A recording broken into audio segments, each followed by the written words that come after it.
नमस्कार साथियों, NIOS DElEd शिक्षक न्यूज़ में एक बार फिर से आप सभी का तहे दिल से स्वागत है। साथियों, इस समय जिन्होंने एनआईओएस से डीएलएड किया है वो थोड़ा परेशान हो रहे हैं और कमेंट बॉक्स में लगातार ये अपनी बात पूछते हैं कि क्या केस में हो रहा है, क्यों सुनवाई नहीं हो पा रही है। तो मैं आपको बताना चाहता हूँ कि आप लोग सभी टीचर हैं और इस बात से भली बात परिचित हैं कि इस समय जो देश में कोरोना महामारी जो चल रही है उसके कारण सब कुछ बंद हो रखा है, लेकिन फिर भी हमारा संगठन आपके लिए प्रतिबद्ध है, आपके हितों के लिए हमेशा लड़ता रहेगा। और इसके लिए उन्होंने एक वर्चुअल मीटिंग भी इस समय रखी हुई है। यहाँ आप ये देख सकते हैं, वर्चुअल मीटिंग कर शिक्षक संघ को किया मजबूत भरत पांडे। उसमें जो विषय रहा है वो है, जिन शिक्षकों ने एनआईओएस से डीएलएड किया है वो इस समय भुखमरी के कगार पर हैं, क्योंकि आप सभी जानते हैं स्कूल कॉलेज इस समय बंद हुए हैं और उनके जीवन पर बहुत बड़ा प्रभाव इस कोरोना महामारी के चलते पड़ा है।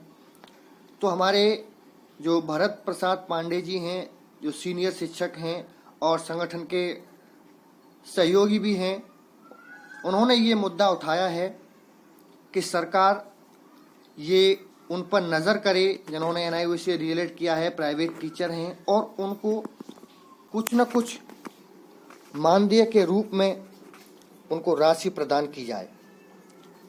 साथियों, ये बहुत बड़ा मुद्दा है जिसको एनआईओएस डीएलएड शिक्षक संघ ने उठाया है। दूसरा, मैं आपको बताना चाहता हूँ, आप लोग बिल्कुल जो है परेशान ना हो। हमारा संगठन लगातार आपके हितों के लिए, आपके हितों की रक्षा के लिए प्रतिबद्ध है। दूसरा सबसे बड़ा मुद्दा ये है कि क्या जिन्होंने एनआईओएस से डीएलएड किया है वो शिक्षक भर्ती में शामिल हो पाएंगे या नहीं हो पाएंगे। तो देखिए, मैं आपको पूरा विस्तार से बताना चाहता हूँ। दो सबसे बड़े सवाल थे, दो सबसे बड़े प्रश्न थे, दो सबसे बड़ी समस्याएं थी मैं कह सकता हूँ, और उसमें से एक समस्या पूर्ण रूप से हल हो गई है और एक समस्या आधी हल हो गई है। एक जो समस्या थी कि एनसीटी से आदेश नहीं आ रहा था, तो एनसीटी ही से आप लोगों के लिए जिन्होंने एनआईओएस से डीएलएड किया है उनके लिए एनसीटी ने आदेश कर दिया है।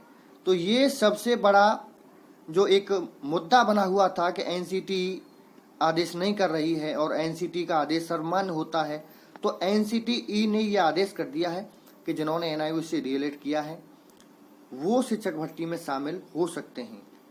दूसरा, आप लोग सभी जानते हैं कि लखनऊ खंडपीठ में जो केस हमारा पड़ा हुआ है उसमें हम आधी दूरी तय कर चुके हैं और आधी दूरी तय करना अभी बाकी है।